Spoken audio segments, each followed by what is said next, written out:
But yeah, so we've been having for a little while now, we've been for 3 weeks straight on Mondays, 3 series in a row. We did with the Real People's Fund. So you can also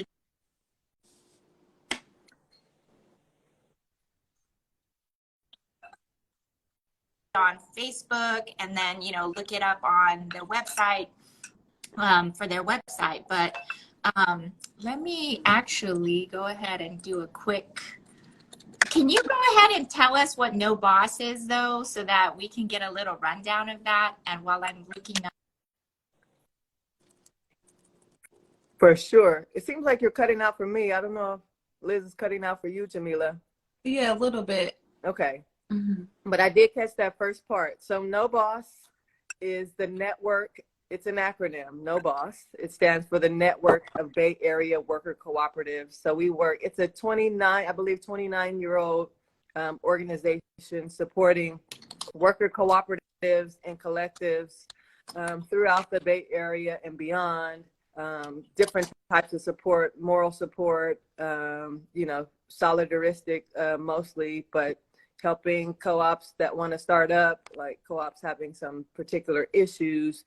You know, we step in with peer support within our network. Some of the co-ops within No Boss offer grants to developing and new co-ops, which is great. You know, Mandela was a recipient from, you know, a grant from Rainbow Grocery in San Francisco. So there's a lot of intra-network support. We get together and have quarterly meetings with the whole membership, which is about 35 dues paying members. But, you know, we are representing in a way and with and among about 90 plus co-ops and collectives in the San Francisco Bay Area and growing. So yeah, it's a really important network, particularly for co-ops and collectives, but for everyone. Like our meetings are open to the public, and we put those out through our Instagram, those invitations mostly, and other social media. We have a listserv that people can tap into for resources. But check out our website, noboss.org, NOBAWC, Network of Bay Area Worker Cooperatives.org. And anything you want to add, Jameelah? No, I just added a note to the chat for folks who want to learn more. Email us or fill out a survey, and it's in the comments section. Yeah, and I think it was really fresh that we were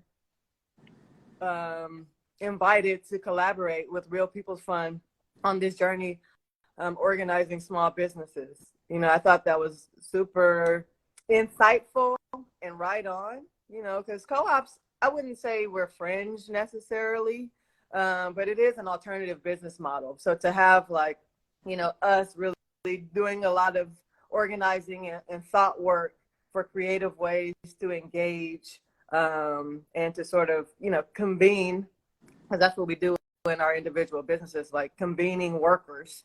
So how can we step out of our bubble and offer that in exchange with the small business community in Oakland at large?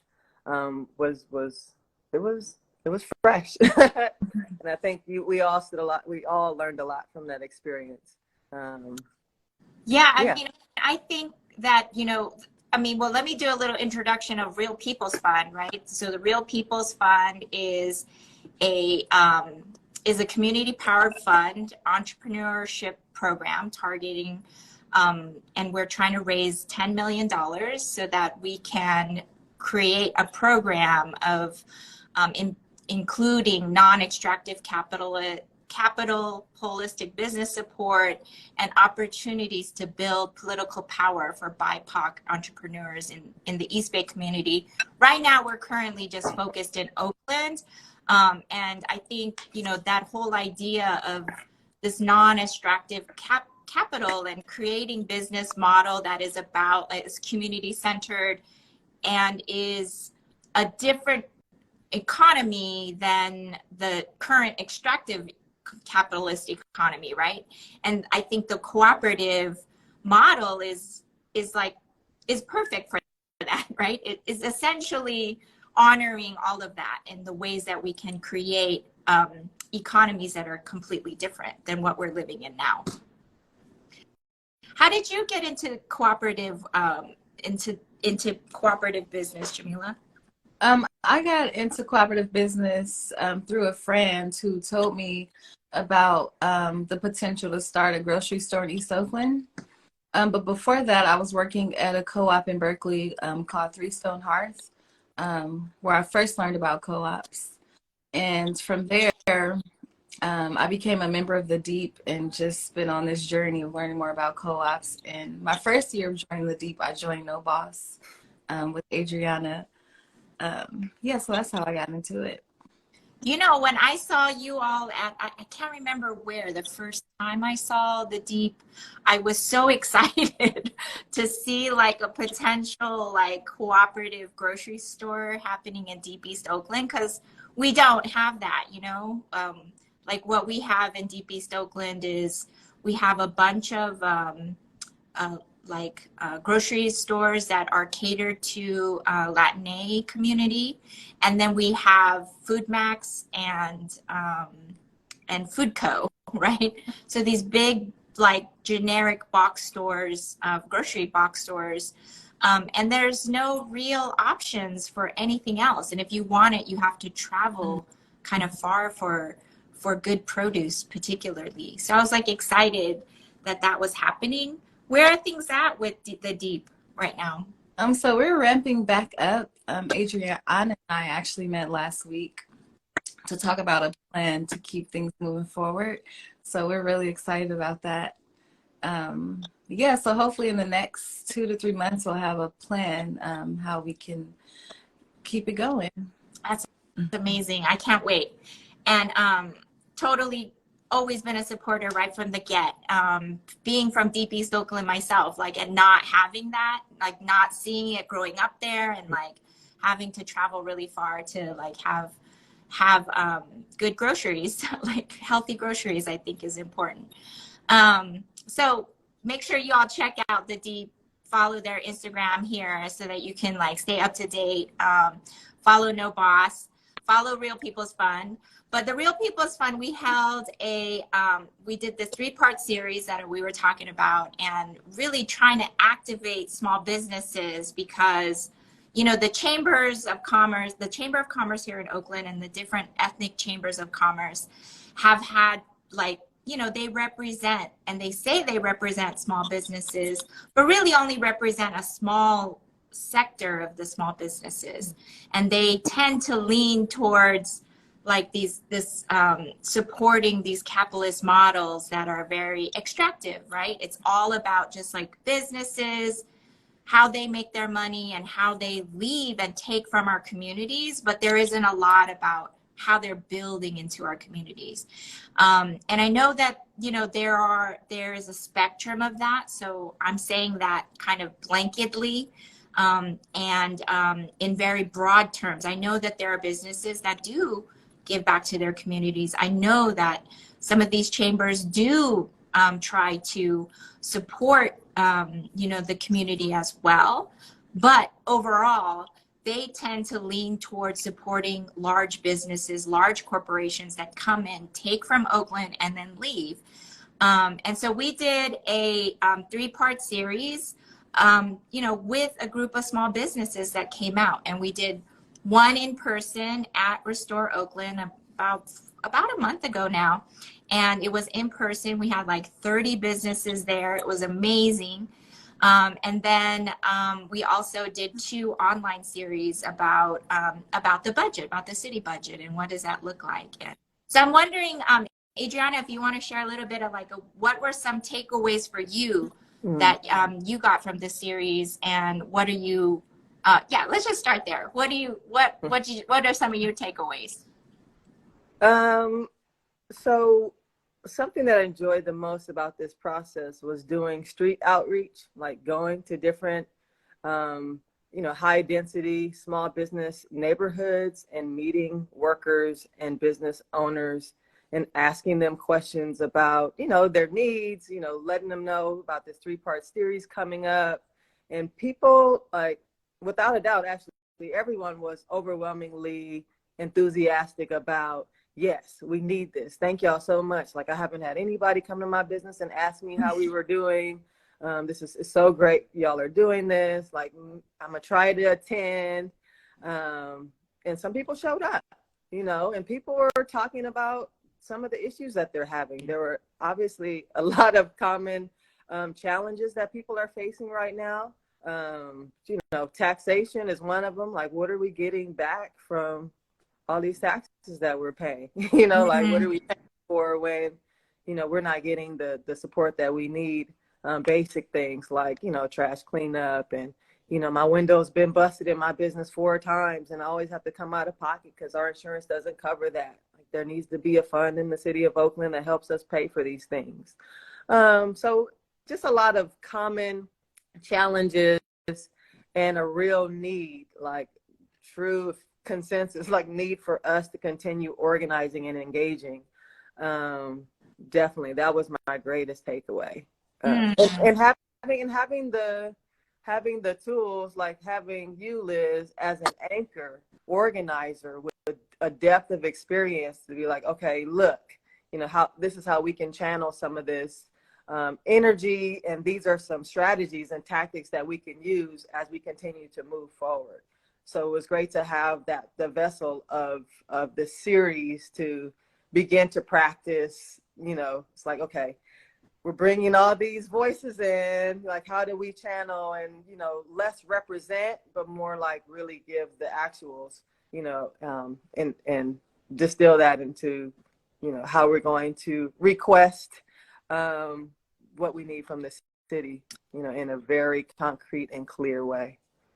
Yeah, because it feels like there's like things that all Oaklanders are looking for, right? And it was really clear how a lot of the small businesses were asking when we asked the question, both verbally, and then we also had these butcher boards up where people were able to add some of their concerns, like what are their biggest concerns? And it was like, oh, these are the same things that all Oaklanders are worried about. We're worried about our streets getting clean.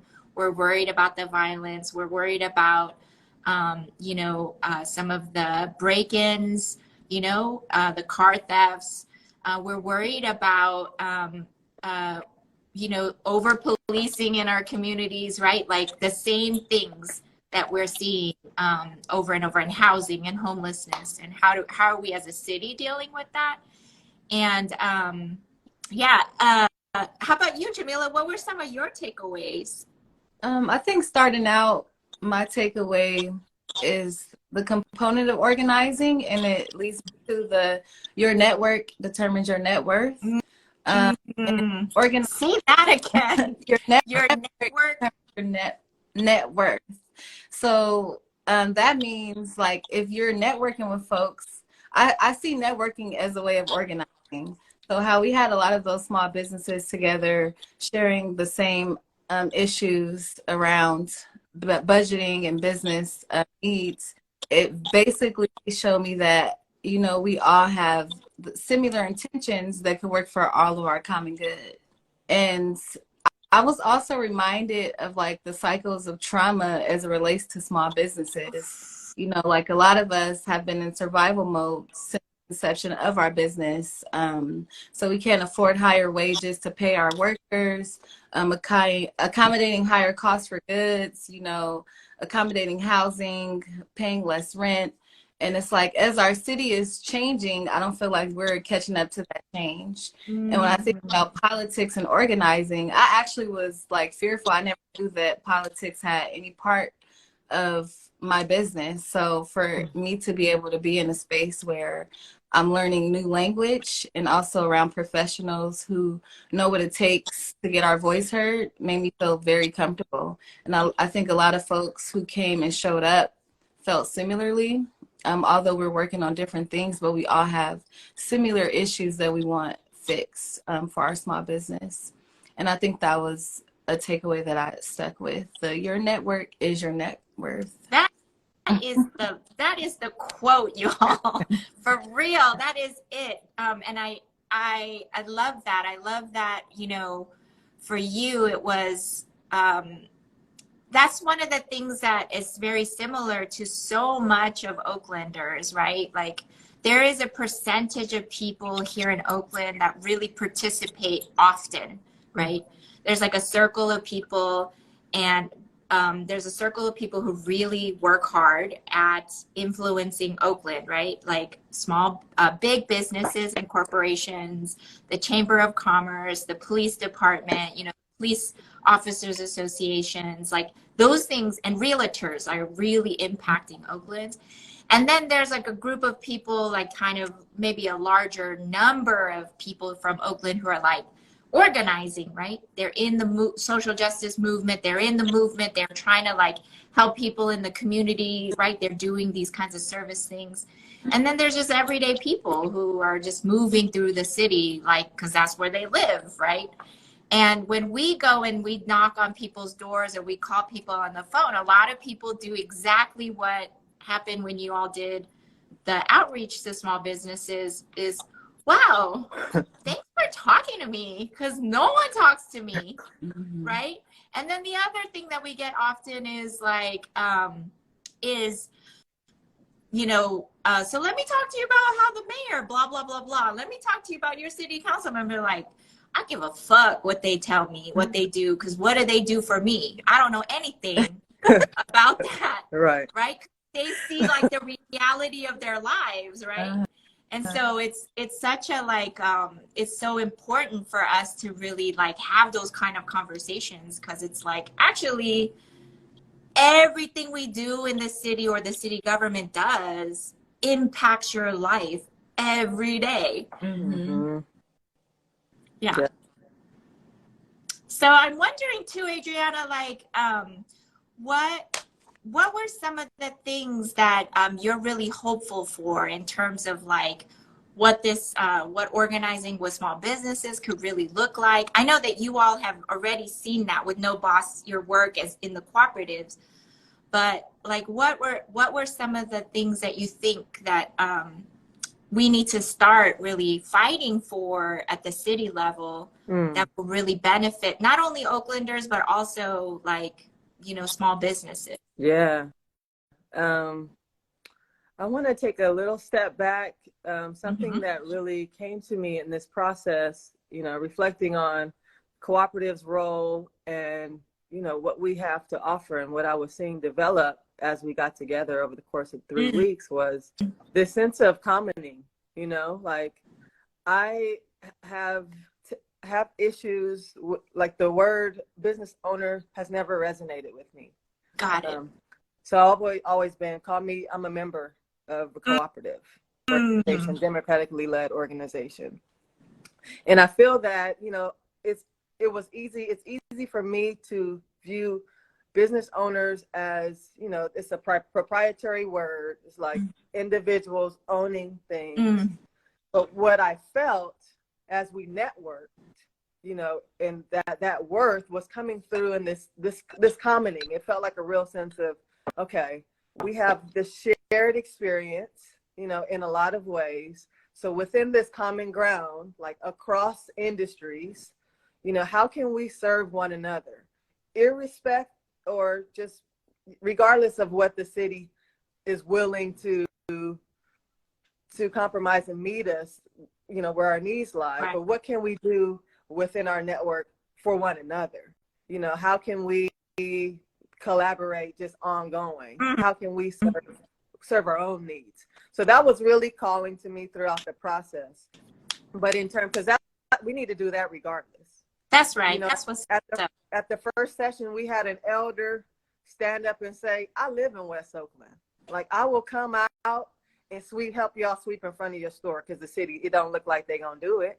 So right. I'm going to come out and do it. You know, it's just like, yes, you know, like what can we do to serve one another? First of all, let's think about those things and organize around that ongoing. But in terms of city, you know, one thing that, you know, we were grateful to have the city council president come and speak with us at our second session and, you know, tell us what we have already learned, that the city is moving you know, into the budget with the $200 million deficit. So $200 million deficit.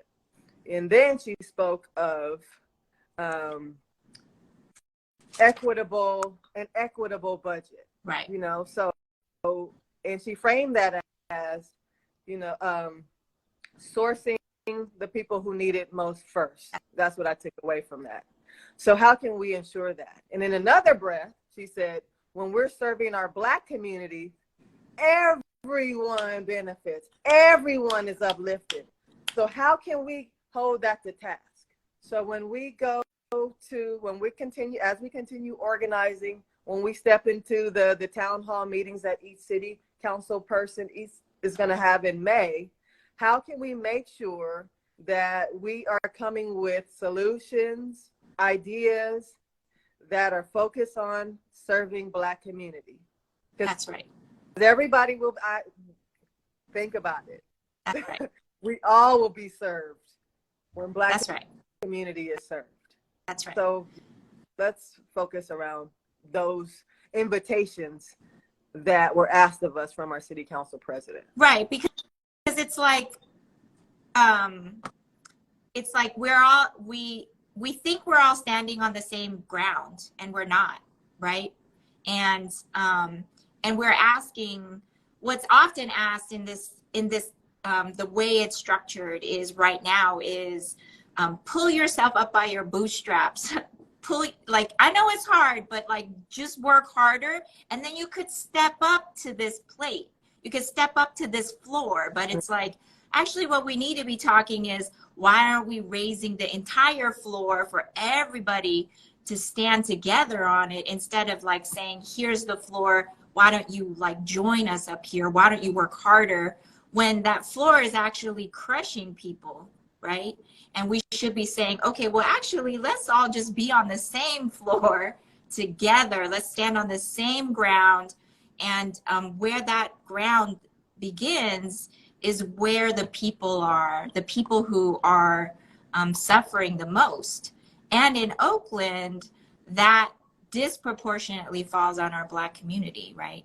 Disproportionate, whereas like incarceration rates, like over policing, like the amount of like our schools getting closed down, right? Like the number of homeless folks, the number of displacement, like that, that's the ground we should all be striving to achieve on. So yes to that. And how do we do that more? Mm-hmm. What about you, Jameelah? I wonder for you, like what Adrionna was talking about, like that idea around like that commonality that we all have, but also like what the organizing look like and take for us to really go to that place where the demands we're making are being met. Well, I would say I definitely resonate with everything Adrionna shared. And to add to that, I'm hopeful that folks will really take advantage of the budget surveys that their council members have, and also the town meeting that's happening in May around how to look through the budget. And I'm also hopeful for our needs being met and things that are in real life tangible that we need support with going on that budget. So if that means like fixing the streets is often shared, and this housing crisis, too high of rent, unrestricted funds, I'm really hopeful that some of those needs will be met. And I'll leave it at that. Yeah, because like one of the things, the takeaways that I took from what Nikki Fortunato Bass, the council president, mentioned, is really like that the process is moving already, right? It's been moving for a while now. The city agencies, the city departments are all moving towards the May 1st release of the mayor's budget, right? The mayor's version of the budget or budget proposal. And then in May, what's really going to happen then is the community's input at the end is basically just trimming around the edges and making it look nice, or trying to like fine tune these things.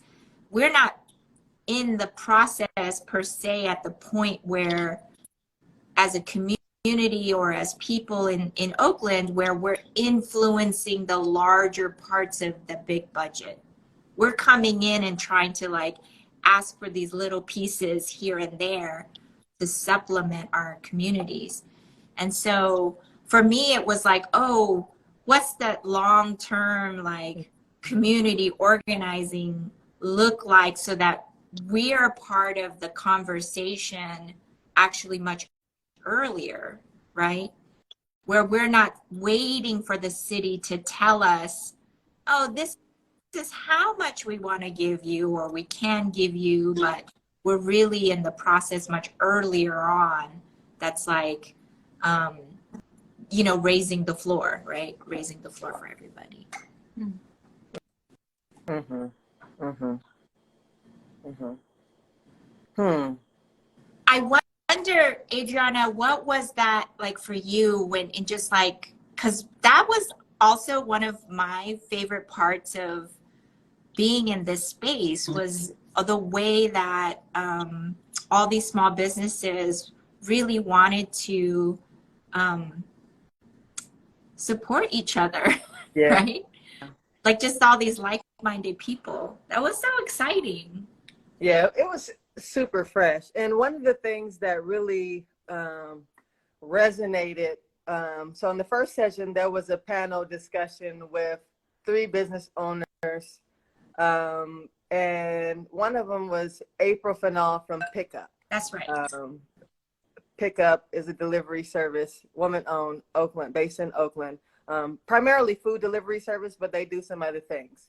They are the delivery service for Mandela Grocery Co-op's online store.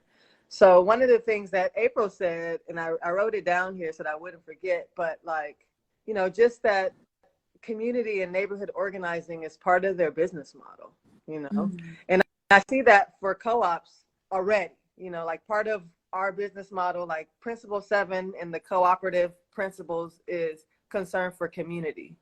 And I feel like that resonates across the, at least in that room, across the board with all the business owners who were there. So just in terms of small business culture, thinking about the long view, and I'm sure this has a rich historical legacy as well, but small business owners seeing ourselves as, or small business organizers seeing ourselves as community organizers. Like that's an ongoing part of our flow, our models, our language is built in so that we're paying ourselves for it. Okay. You know, so how do we continue to do that and think about the way that we do business differently? You know, that's right. Part of the call was that, like, let's think about, you know, from the city was let's start thinking about, you know, business or, you know, community development on a neighborhood level. You know what I mean? How are we beyond our customers, people who aren't our customers, people who will never be our customers because they don't have funds or whatever reasons, like how do we engage and be inclusive and provide spaces that are, you know, space for all of us to belong, so that we take care of our storefronts, so that we take care of our streets, like really a culture and paradigm shift about what it means to do business.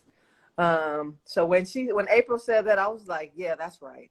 You know, community neighborhood organizing as a part of a business model, like stepping out of this, you know, profit and competing, because we can't compete with the big business. Like, let's stop trying to do that. Right. You know what I mean? Like, we need to be about something different, and that's how we're going to attract our neighbors to shop with us, to support us ongoing. So I really appreciated that, and I think that, I don't know if that answers your question, but for me, I feel like that's a long-term direction, you know, and just like shifting the whole culture, like something that Mush said in the last session, you know, just as an artist, it's like, yeah, what is the new story that we're telling about ourselves as small businesses?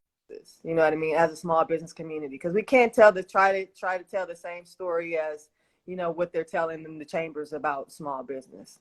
You know what I'm saying? And also, you know, Mush as an artist said, you know, artists are small businesses. That's right. So how do we collaborate, cross-pollinate, identify ourselves with and as artists? You know, people who are florists, they're artists, small business. You know what I mean? Like James in the produce department at Mandela, you know, mixing and matching, merchandising, that's artists. You know what I mean? Like, yeah, it's a commodified form of artistry, but you know, like, how do we do a better job, like lifting up non-traditional business or small businesses that really focus on the craft of taking care of the workers? You know what I mean? Like, that's what we need to be talking about, not a competition kind of situation or isolationism. So yeah, I'm looking forward to ongoing organizing and just the future of small business culture, how we frame it, how we color ourselves, you know, in this art, from a new art lens, from a different art lens. So collaborating and, you know, cross-pollinating with artists moving forward. I think it'll be a really important step for our ongoing success and transformation.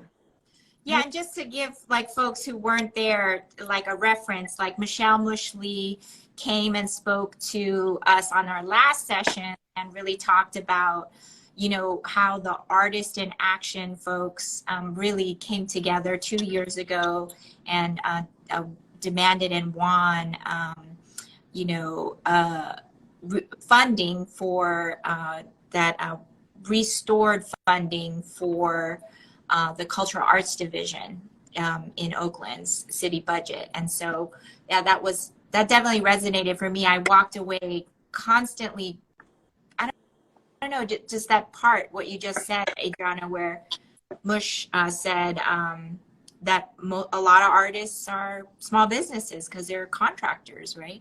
They're working on a 1099, so they have to run their own business. Yeah. I wanted to add one thing. When you were speaking, Adrionna, it made me think of having think tanks, like sessions where small businesses come together, like we did with the Political Ed series, and like making that a curriculum for small businesses, because we know that the budget changes like every year, I think. Mm-hmm. So we will already kind of know what businesses need or what ways that folks can get more involved. And then there was one more idea I had, which is an idea in my imagination, but like just looking at the elder who came the first session and said, I'll come in front of the store, you know, like how many folks or community members are like that or out there. And it would be dope to have like a small business ambassador sort of program where folks go around and check on like small businesses. Like, did you just, because we know that we all get busy with our work, and sometimes it's hard to take a step back and see what we need. So it'd be cool to have folks that can come around and like just see what folks need. If it's, you know, volunteering to help serve customers or helping clean the store up, or write down some stuff that can really go to the city and that can be heard like right away, instead of folks having to sit at their business and then get home and not know like where to begin or start when asking for these kind of things. I love that. I love that idea. And, you know, putting it out there in the universe that maybe that will become a thing, right? Like manifesting that into reality. You know, there is a model in Chinatown that has been around for a little while now, out of the Asian House Center, Asian House Services. They like had a program, and with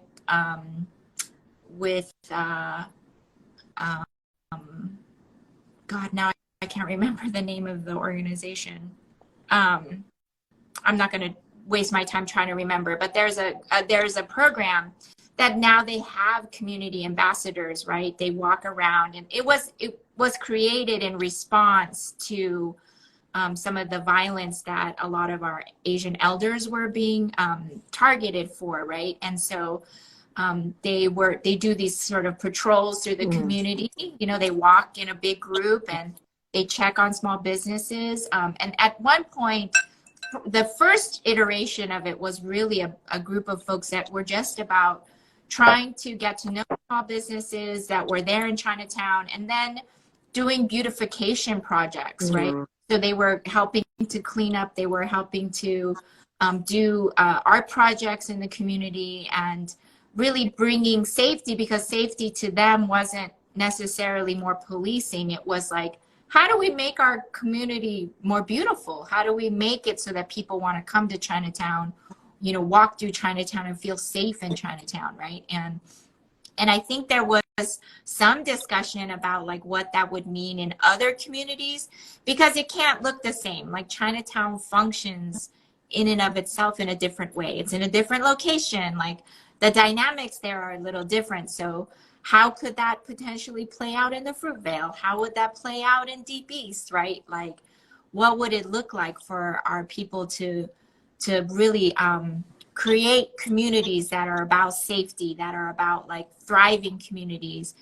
Because Deep East Oakland, you just see remnants of it, of this thriving Black community that once was there. The infrastructures, you still see them like sort of worn down and fading away, but there was like on MacArthur, right near, off of Fairfax, off of Eastmont, right, down International, which we all know as E14, right, like all that way was all Black community, and that was thriving, and it was like on its own, it was standalone, in ways, similar ways that Chinatown did.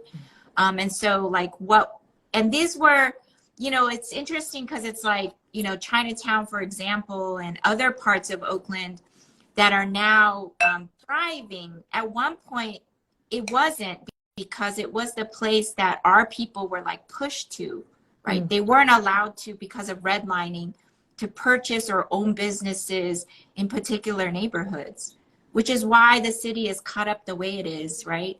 And so why then it was like, oh, then now they're thriving. What are the ways that we can like start to push in and displace them and break up that economy?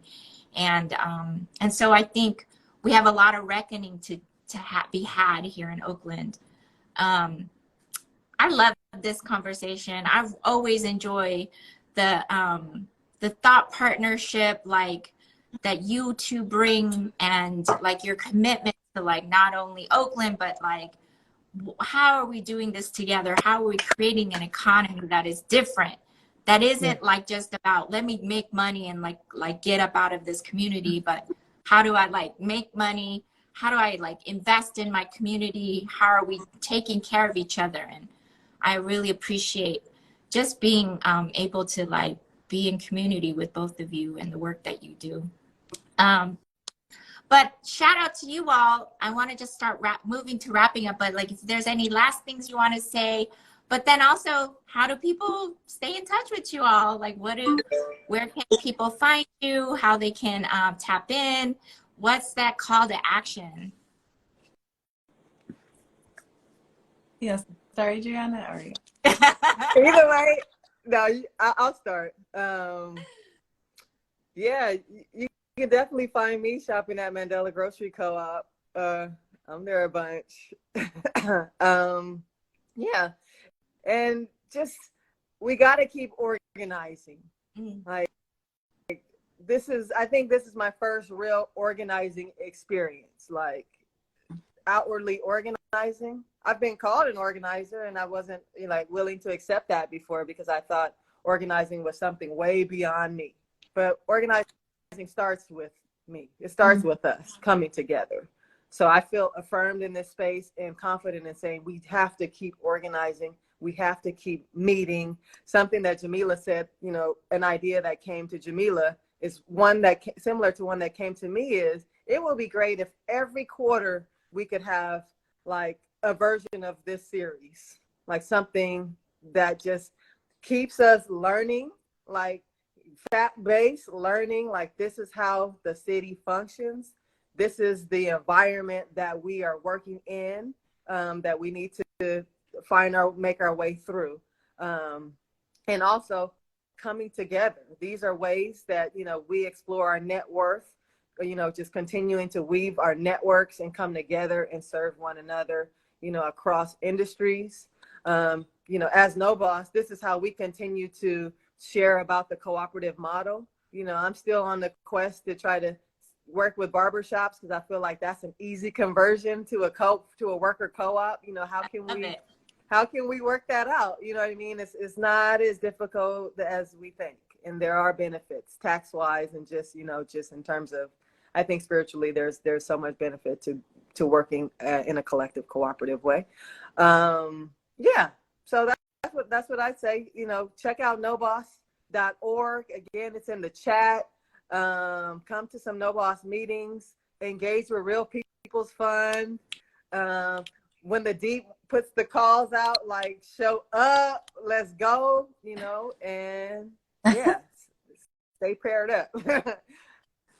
Yeah, I would like to say before my closing, as a young Black woman in Oakland, from Oakland, in business, it's definitely a challenge. You know, it definitely has been a challenge, but I'm happy to be surrounded by so many professionals and so many elders and folks who already know how the game goes or are learning, like we're learning together. And I'm very brave. I would say that, like, I'm really brave in my family, like just kind of stepping out, stepping on faith, and really trying to lead my community in a new direction. And it's been very rewarding the last couple of years. You know, even if there's barriers that I face or that we face as a collective, I always see the good in the journey and the good that will come out, because I know that, you know, we're all telepathically connected and we do have power to manifest and make change. So I'm like really all for that. And I'm just happy to be a part of so many great things. But if you want to stay connected, please hit us up on the Deeps page. My juice business page is Melan-AID. I'll be in San Francisco this Saturday at the Ferry Building selling some beautiful juices. And then also, please reach out to Real People's Fund because they are really organizing and doing great work for small businesses. They want to help small businesses, fund small businesses, advise small businesses. So please, please, please tap in with them. And No Boss as well, if you want to learn more about co-ops, how to start your co-op or even learn where you could fit in that network. Thank you. Yeah, shout out to Real People's Fund. You know, we already started funding some businesses that generally have a hard time getting funding from the traditional banks. And so we are committed to restructuring the way that small businesses are funded too. It's not only just like about the organizing, but it's also like, how are we impacting the economy by changing the way that we fund businesses that break away from this old extractive economy, but that creates a generative economy with very generous loan terms. So if you are a small business and want support, want to tap into the organizing, want to tap in to see how you might get a loan, like go to Real People's Fund and check that out. And that was like 6 years in the making of like organizers on the backside really working together to build this out. So shout out to them. And thank you so much. If you want to keep supporting us, support Oakland Rising, you can go to our website, oaklandrising.org/donate, because this, you know, always love to have that kind of support too. So thank you so much. Thanks, Adrionna. Thanks, Jameelah. Thank really you, appreciate Liz. it. Enjoyed really this so fun. much. I can't wait to hang out with you too soon.